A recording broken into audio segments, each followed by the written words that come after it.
Hello dear students, राजकीय महाविद्यालय खेतड़ी के इस यूट्यूब चैनल में आप सभी बीएससी पार्ट प्रथम में नव प्रवेशित छात्र छात्राओं का स्वागत करता हूं। मैं डॉक्टर राजपाल सिंह, सहायक आचार्य भौतिक शास्त्र। मैं आप लोगों को यहाँ जो पेपर फर्स्ट है मैकेनिक्स, वो यहाँ इस यूट्यूब चैनल के माध्यम से आप लोगों को पढ़ाऊँ। तो आज इन वीडियोस की श्रृंखला को प्रारंभ करते हुए सर्वप्रथम हम बात करते हैं जो पेपर फर्स्ट है मैकेनिक्स यांत्रिकी, इसका जो प्रथम टॉपिक या प्रथम चैप्टर जो है जड़त्वीय व अजड़त्वीय निर्देश तंत्र तथा गैलीलियन रूपांतरण का अध्ययन करेंगे। तो आज हम बात करते हैं जो एलिमेंट्री चीज़ें हैं जैसे निर्देश तंत्र आदि की आज हम बात करेंगे। तो हम अपनी बात शुरू करें उससे पहले हम बात करते हैं कि हम क्या जानते हैं। हम यह जानते हैं कि कण की स्थिति जो है वो आपेक्षिक या सापेक्षिक होती है, अर्थात कण की स्थिति को व्यक्त करने के लिए हमें किसी अन्य कण, पिंड या निकाय की आवश्यकता होती है। साथ ही हम जानते हैं कि कण की स्थिति के आधार पर यदि कण की अवस्था को हम व्यक्त करना चाहें तो कण की दो प्रकार की अवस्थाएं होती हैं। एक तो होता है कण स्थिर अवस्था और दूसरी गतिशील अवस्था। स्थिर अवस्था को हम विराम अवस्था भी बोल देते हैं।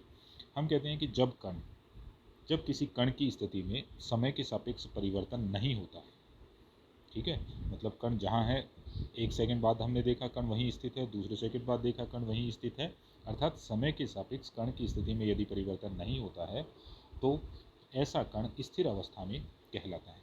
परंतु यदि कण की स्थिति में समय के सापेक्ष परिवर्तन होता है और प्रेक्षक कण को भिन्न भिन्न समयों पर भिन्न भिन्न स्थानों पर देखता है, यानी हमने देखा कि एक सेकंड अभी कण की स्थिति जो है वो कुछ और है, एक सेकंड बाद स्थिति कुछ और हो जाती है, 2 सेकंड बाद कुछ और हो जाती है, तो अर्थात कण की स्थिति समय के सापेक्ष परिवर्तित हो रही है। तो इस अवस्था में कण जो है वो गति की अवस्था में या गतिशील अवस्था में कहलाता है। अतः स्थिति की दृष्टि से कण की दो अवस्थाएं होती हैं, विराम अवस्था तथा गतिशील अवस्था। कण की ये अवस्थाएं जो होती हैं ये सापेक्ष होती हैं, अर्थात मुक्त आकाश में इन अवस्थाओं को किसी अन्य पिंड या निकाय के सापेक्ष ही ज्ञात किया जा सकता है। जैसे हम बात करते हैं कि पृथ्वी पर स्थित पेड़ पृथ्वी के सापेक्ष विराम अवस्था में दिखाई देते हैं, परंतु सूर्य के सापेक्ष यह पेड़ पृथ्वी के साथ साथ घूर्णन करता हुआ दिखाई दे। या दूसरा एग्जाम्पल हम दें तो हम कह सकते हैं कि ट्रेन में बैठा व्यक्ति ट्रेन के सापेक्ष तो स्थिर होता है, परंतु जो बाहर की साइड में जो पेड़ वगैरह हैं उनके सापेक्ष वो क्या होगा, वो गतिशील प्रतीत होता है। तो इसका मतलब यदि हम निर्देश तंत्र फ्रेम ऑफ रेफरेंस, जो निर्देश तंत्र हैं फ्रेम ऑफ रेफरेंस, यदि हम इनको डिफाइन करना चाहें, इनको यदि परिभाषित करना चाहें तो हम कहेंगे वह पिंड या निकाय जिसके सापेक्ष कण की स्थिति को व्यक्त किया जाता है उसे निर्देश तंत्र कहते हैं। मतलब कि हमने कहा कण की स्थिति जो होती है वो रिलेटिव होती है, सापेक्षिक होती है, तो इसको व्यक्त करने के लिए हमेशा हमें किसकी आवश्यकता होगी, किसी दूसरे पिंड या निकाय या कण, पिंड या निकाय की आवश्यकता होती है। तो वह पिंड या निकाय जिसके सापेक्ष कण की स्थिति को व्यक्त किया जाता है उसे निर्देश तंत्र या फ्रेम ऑफ रेफरेंस कहते हैं। तो फ्रेम ऑफ रेफरेंस कैसा होना चाहिए, कण या पिंड की स्थिति को व्यक्त करने के लिए निर्देश तंत्र ऐसा होना चाहिए जिसे सर्वमान्य रूप से सुलभता से प्राप्त किया जा सके। सर्वमान्य मतलब एग्रीएबल। सर्वमान्य का मतलब ये हुआ कि जिसे सभी माने। ऐसा नहीं है कि भाई ये हमारे लिए तो निर्देश तंत्र है पर दूसरों किसी के लिए ये क्या है, निर्देश तंत्र नहीं है, और इसे सुलभता से प्राप्त किया जा सके। ये निर्देश तंत्र की क्या है, क्वालिटी होती है। तो निर्देश तंत्र इस प्रकार से होना चाहिए कि जिसे सर्वमान्य रूप से सुलभता से प्राप्त किया जा सके, जिससे कि कणों की स्थितियों में परस्पर संबंध स्थापित किया जा सके। ऐसा एक सरलतम निर्देश तंत्र कार्तीय निर्देश तंत्र, जिसे इंग्लिश में हम बोलते हैं कार्टिजन फ्रेम ऑफ रेफरेंस, या कार्तीय निर्देशांक पद्धति कार्टिजन कोऑर्डिनेट सिस्टम कहते हैं, जिसमें निर्देश तंत्र के सभी गुण विद्यमान होते हैं। इसे सर्वमान्य रूप से सुलभता से प्राप्त किया जा सकता है, साथ ही इसमें एक निर्देश तंत्र में लिए गए प्रेक्षणों का दूसरे निर्देश तंत्र में लिए गए प्रेक्षणों के मध्य संबंध भी स्थापित किया जा सकता है। तो सबसे सरलतम निर्देश तंत्र कौन सा होता है? ये होता है हमारा कार्तीय निर्देश तंत्र। अब कार्तीय निर्देश तंत्र, जैसा कि हम शुरू से पढ़ते आए हैं, कार्तीय निर्देश तंत्र में 3 परस्पर लंबवत अक्ष होती हैं, जिन्हें हम किससे डिनोट करते हैं? जिन्हें हम डिनोट करते हैं एक्स, वाई और जेड से, जिनके प्रतिच्छेद बिंदु ओ को मूल बिंदु या ओरिजिन कहते हैं। ठीक है, तो ये तीनों अक्ष हैं, ये एक्स अक्ष, ये वाई अक्ष, ये जेड अक्ष, ये जिस बिंदु पर आकर मिलती हैं उसे हम क्या नाम देते हैं? मूल बिंदु या ओरिजिन कहते हैं। अब हम बात करते हैं कण की स्थिति को किस प्रकार से व्यक्त किया जा सकता है। तो निर्देश तंत्र में कण की स्थिति को 2 प्रकार से व्यक्त करते हैं या 2 प्रकार से प्रदर्शित करते हैं। नंबर 1, स्थिति सदिश द्वारा। तो हमने कहा यदि किसी कण या बिंदु की स्थिति P को निर्देश तंत्र के मूल बिंदु O से मिलाने वाली रेखा से बनने वाले सदिश OP द्वारा प्रदर्शित करते हैं, तो इस सदिश को स्थिति सदिश या पोजीशन वेक्टर कहते हैं। इसे अधिकांशतः R के द्वारा व्यक्त किया जाता है। तो इसे हम समझ लेते हैं। हमने कहा यदि किसी कण या बिंदु की स्थिति P को निर्देश तंत्र के मूल बिंदु से मिलाने वाली रेखा, तो ये जो है ये हमारा कार्तीय निर्देश तंत्र है। इस कार्तीय निर्देश तंत्र में हमने मान लिया कि हमारा कण यहाँ स्थित है, इसको हमने नाम दे दिया बिंदु P। ठीक है, इस बिंदु P को हमने मिला लिया किससे? इस O से। तो ये जो मिलाने वाली रेखा है OP, मिलाने वाली रेखा कौन सी हो गई? OP। इस OP को हम डिनोट करते हैं स्थिति सदिश से। इस रेखा को हम नाम देते हैं स्थिति सदिश, और इसकी दिशा जो होती है वो O से P की ओर। ठीक है, तो हमने कहा यदि किसी कण या बिंदु की स्थिति P को निर्देश तंत्र के मूल बिंदु O से मिलाने वाली रेखा से बनने वाले सदिश OP द्वारा प्रदर्शित करते हैं, तो इस सदिश को स्थिति सदिश कहते हैं। इसे अधिकांशतः R के द्वारा व्यक्त किया जाता है। ठीक है, तो ये हमने अभी ऊपर चित्र में दिखाया था। चित्र में दिखाया ये P बिंदु, P को O से मिला लिया, तो ये OP जो हो गई ये हमारी क्या हो गई? ये स्थिति सदिश हो गई। तो कण की स्थिति को O के रेस्पेक्ट में हमने रिप्रेजेंट कर दिया किसके द्वारा? स्थिति सदिश के द्वारा। अब हम बात करते हैं निर्देशांक को द्वारा, बाई कोऑर्डिनेट्स। किसी कण P की स्थिति से एक्स वाई अक्ष पर डाले गए एक्स वाई व जेड अक्षों से बने तलों पर डाले गए लंब की लंबाइयों द्वारा भी कण की स्थिति को व्यक्त करते हैं। ये लंबाइयाँ बिंदु P के निर्देशांक भी कहलाते हैं। तो इसको समझने के लिए एक बार फिर हम चित्र में आ गए।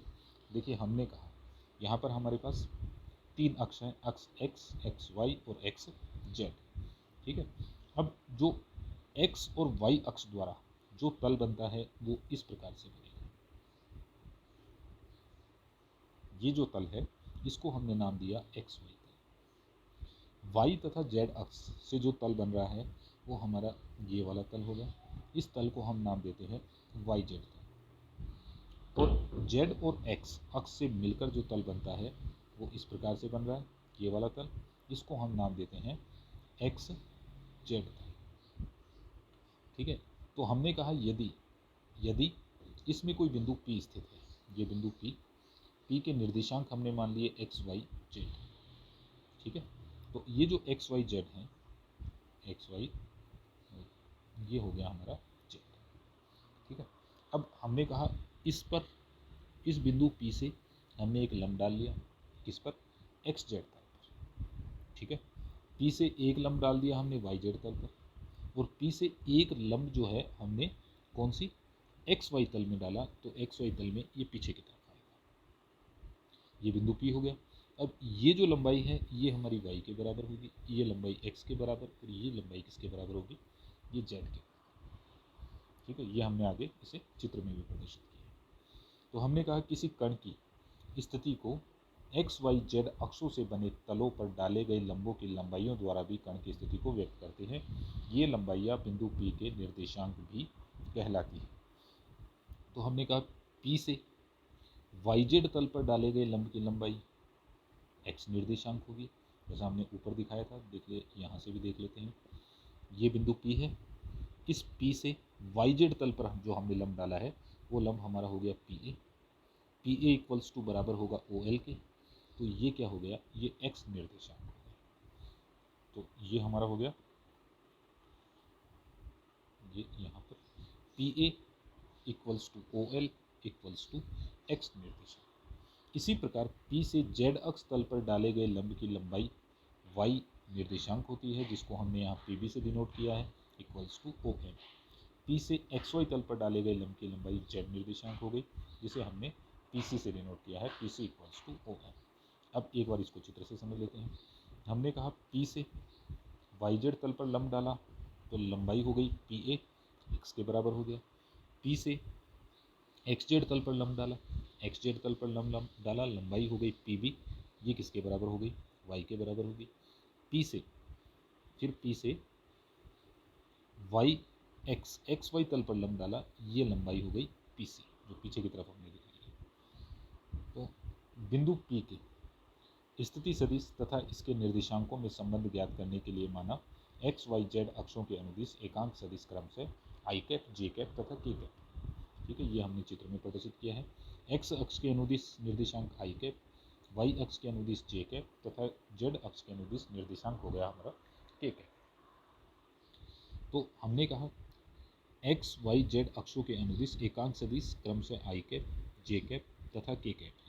तो AP equals to OL equals to सदिश x, और सदिश x को किसी भी सदिश राशि को कैसे व्यक्त करते हैं, सदिश राशि को व्यक्त करने के लिए हमें सदिश की के परिमाण तथा दिशा की आवश्यकता होती है।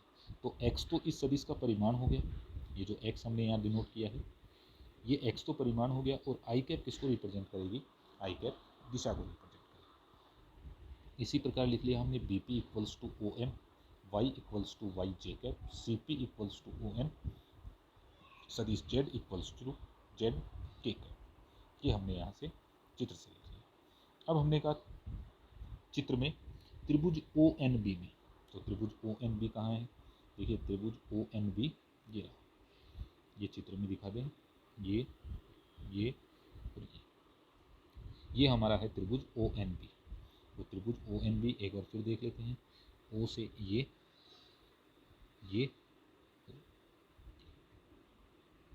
ठीक है, ये ठीक है। अब हम देख रहे हैं ON की डायरेक्शन ये है, इसकी डायरेक्शन ये है, और इसकी डायरेक्शन जो आएगी वो x अक्ष के अनुदिश आएगी। ठीक, तो हमने एक त्रिभुज यहाँ बना लिया इस प्रकार से ONB। तो इसमें है O से N की तरफ, O से B की तरफ और N से B की तरफ। तो यदि हम बात करें सदिश के त्रिभुज योग नियम से, तो सदिश का त्रिभुज योग नियम क्या कहता है, सदिश का त्रिभुज योग नियम, ये जो हमने यहाँ लिखा है, एक बार फिर त्रिभुज बना लेते हैं OBN। तो इसमें डायरेक्शन ये हो गई, इसमें डायरेक्शन ये हो गई, इसमें डायरेक्शन ये हो गई। तो सदिश का त्रिभुज योग नियम कहता है कि किसी सदिश की दो क्रमागत भुजाओं का योग जो है वो तीसरी भुजा के बराबर होता है। तो सदिश की दो क्रमागत, त्रिभुज की दो क्रमागत भुजाएं ON plus NB equals to OB। तो यही हमने लिखा है OB equals to ON plus NB। तो ON किसके बराबर है, ON Z के बराबर है सदिश, और NB किसके बराबर है, X सदिश के बराबर है। तो इनके मान X सदिश का मान लिख लिया और Z सदिश का मान लिख लिया। तो हमारे पास आ गया K cap Z plus I cap X। अब दूसरी बात त्रिभुज OBP। अब चित्र में हम देख लेते हैं त्रिभुज OBP कहाँ है, देखो ये रहा OB और ये वाला, ठीक है, डायरेक्शन O से B की तरफ, O से P की तरफ, और इसकी डायरेक्शन कौन सी होगी, ये वाली y अक्ष के अनुदिश। ठीक है, तो इसका भी हमने क्या किया, त्रिभुज एक बना लिया OBP। तो ये हो गया O, ये हो गया P और ये हो गया B। ठीक है, तो इसकी डायरेक्शन इधर से इधर, इसकी डायरेक्शन इधर से इधर, और PB की कौन सी होगी, PB की y अक्ष के अनुदिश। तो y अक्ष के अनुदिश ये वाली डायरेक्शन। तो फिर हमने इस पे सदिश योग नियम लगाया। सदिश योग नियम, दो क्रमागत भुजाएं OB plus PB equals to OP। ठीक है, O P equals to O B plus B P. तो ओ बी की वैल्यू ऊपर से लिख ली, बी पी किसके बराबर है, B P J Y cap के बराबर है, जो हमने ऊपर लिखा हुआ है, देखिए यहाँ पर B P equals to J cap Y. ठीक है, इनको अरेंज कर लिया तो R equals to I cap X plus J cap Y plus K cap Z. ये हमारा क्या हो गया, ये स्थिति सदिश हो गया, जिसको व्यक्त कर दिया हमने निर्देशांकों के। तो कण की स्थिति आर को व्यक्त कर सकते हैं निर्देशांकों के। मूल बिंदु ओ से पी की दूरी R equals to O P equals to root of X square plus Y square plus Z square. इसको हम सिंपल जो हम पीछे पढ़ कर आए हैं उससे भी कैलकुलेट कर सकते हैं कि मूल बिंदु के निर्देशांक हमारे होंगे 0 0 0 और पी के निर्देशांक हैं एक्स वाई जेड। ठीक है, अब इन दोनों के बीच में डिस्टेंस निकालनी है, तो x माइनस 0 का whole square plus Y minus 0 का whole square plus Z minus 0 का होल स्क्वायर, तो वो किसके बराबर आ जाएगा, वो आ जाएगा r equals to root of X square plus Y square plus Z square. अब हम बात करते हैं गतिशील कण की स्थिति की। गतिशील कण की स्थिति position of a moving particle. ठीक है, इसकी बात करें, यदि कण समय के सापेक्ष अपनी स्थिति P1 से P2 तक परिवर्तित करता है, तो कण का स्थिति सदिश r समय t का फलन होगा और कण के विस्थापन को सदिश P1 P2 equals to R2 minus R1 द्वारा प्रदर्शित किया जाएगा। देखिए, हमने यहाँ कहा कि हमारा कण जो है, ठीक है, ये अपनी स्थिति समय के सापेक्ष परिवर्तित कर रहा है। किसी समय t1 के ऊपर कण की स्थिति थी P1, हमने दूसरा समय लिया t2, स्थिति नोट की, स्थिति हो गई P2। हमने कहा P1 का स्थिति सदिश R1 है, P2 का स्थिति सदिश R2 है, तो P1 P2 जो है वो कहलाएगा विस्थापन सदिश। तो P1 P2 क्या कहलाएगा, विस्थापन सदिश। तो हमने कहा इसकी डायरेक्शन, देखिए चित्र में इसकी डायरेक्शन इस तरफ है, इसकी डायरेक्शन इस तरफ है और इसकी डायरेक्शन इस तरफ है P1 से P2 की ओर। तो हमने क्या किया, इसमें सदिश योग नियम, सदिश योग के लिए त्रिभुज नियम का हमने उपयोग किया। तो त्रिभुज नियम का उपयोग किया तो ये हो गया, दो क्रमागत भुजाएं R1 plus delta R equals to R2, ये हुई।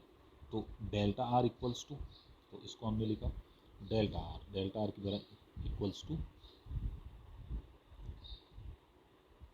सॉरी देखिए हमने यहाँ से लिखा R1 plus delta R equals to R2। तो डेल्टा आर किसके बराबर हो गया, delta R equals to R2 minus R। ठीक है, तो डेल्टा आर हमारा क्या है, ये वाली साइड, तो delta R equals to R2 minus R1, इसे हम नाम देंगे विस्थापन सदिश। यहाँ T1 तथा T2 समय पर कण की स्थितियों P1 व P2 की स्थिति सदिश क्रम से R1 तथा R2 है और समय अंतराल हमारा हो गया delta T equals to T2 minus T1 तथा कण का विस्थापन P1 P2 equals to R2 minus R1 delta R. अतः कण का माध्य वेग को हम कैसे करते हैं डिफाइन, स्थिति में परिवर्तन की दर जो है वो वेग कहलाती है। स्थिति में परिवर्तन की दर क्या कहलाती है, वेग कहलाती है। तो हमने कहा दूसरी डेफिनेशन ये होती है, विस्थापन प्रति एकांक समय में क्या कहलाता है, वेग कहलाता है। तो v इक्वल्स टू, ये हो गया हमारा विस्थापन और ये हो गया समय अंतराल, तो delta R upon delta T, अर्थात स्थिति में परिवर्तन की दर डेल्टा आर डेल्टा टी से डिनोट करेंगे। यदि समय अंतराल सूक्ष्म मतलब इंग्लिश में इसको बोलते हैं इनफाइनाइटेसिमल। ठीक है, यदि समय अंतराल सूक्ष्म हो अर्थात डेल्टा टी अटेंड्स टू 0 हो, तो इस स्थिति में डेल्टा टी अटेंड्स टू 0 हो तो इस स्थिति में परिवर्तन की दर तात्क्षणिक वेग या वेग कहलाता है। जो ऊपर लिखा है वो तो है माध्य वेग, और ये हमारा हो गया किसी क्षण के ऊपर वेग, किसी पर्टिकुलर टाइम के ऊपर वेलोसिटी कितनी होगी वो हम इसके द्वारा व्यक्त करेंगे। तो v limit delta T attends to 0 delta R upon delta T. ठीक है, तो अवकलन की परिभाषा से limit delta T attends to 0 delta R T equals to D R upon D T. तो v किसके बराबर हो गया, v equals to D R upon D T. यदि कण का वेग समय के सापेक्ष परिवर्तित होता हो, तो ये जो है ये फार्मूला आ गया तात्क्षणिक वेग का या कण के वेग का। अब हम कह रहे हैं वेग जो है ये भी समय के सापेक्ष क्या हो रहा है, परिवर्तित हो रहा है, अर्थात कण की गति जो है वो त्वरित गति है। ठीक है, यदि कण का वेग समय के सापेक्ष परिवर्तित होता है तो कण की गति त्वरित गति कहलाती है तथा वेग परिवर्तन की दर त्वरण कहलाती है। माना t1 समय पर कण की स्थिति थी p1, जिसे हमने स्थिति सदिश r1 से डिनोट किया था, तो उस स्थिति पर कण का वेग जो था वो हमारा v1 है। t2 समय पर कण की स्थिति जो थी स्थिति सदिश वो r2 था, तो वहाँ पर कण का वेग कितना हो जाता है, v2 हो जाता है। तो कण के वेग में परिवर्तन v2 माइनस v1 अंतिम वेग माइनस प्रारंभिक वेग इक्वल्स टू डेल्टा v, तथा समय अंतराल t2 minus t1 equals to delta t, अंतिम समय माइनस प्रारंभिक समय इक्वल्स टू डेल्टा t। अतः कण का माध्य त्वरण किससे डिनोट करेंगे, वेग में परिवर्तन की दर, तो a equals to v2 minus v1 upon t2 minus t1 delta v upon delta t। पुनः यदि समय अंतराल सूक्ष्म हो अर्थात डेल्टा t अटेंड्स टू 0 हो, तो वेग परिवर्तन की दर तात्क्षणिक त्वरण इंस्टेंटेनियस एक्सेलरेशन या त्वरण एक्सेलरेशन कहलाती है। तो हमने इसको डिनोट कर दिया, a equals to limit delta t attends to 0 delta v upon delta t equals to D V upon D T. v की वैल्यू जो हमने ऊपर लिखी थी, ऊपर कहाँ पे, ये v equals to D R upon D T, ये हमने यहाँ प्लेस कर दी। तो a equals to D upon D T, D R upon D T equals to D square R upon D T square. तो ये जो टर्म आ गई ये आ गई हमारी त्वरण के लिए।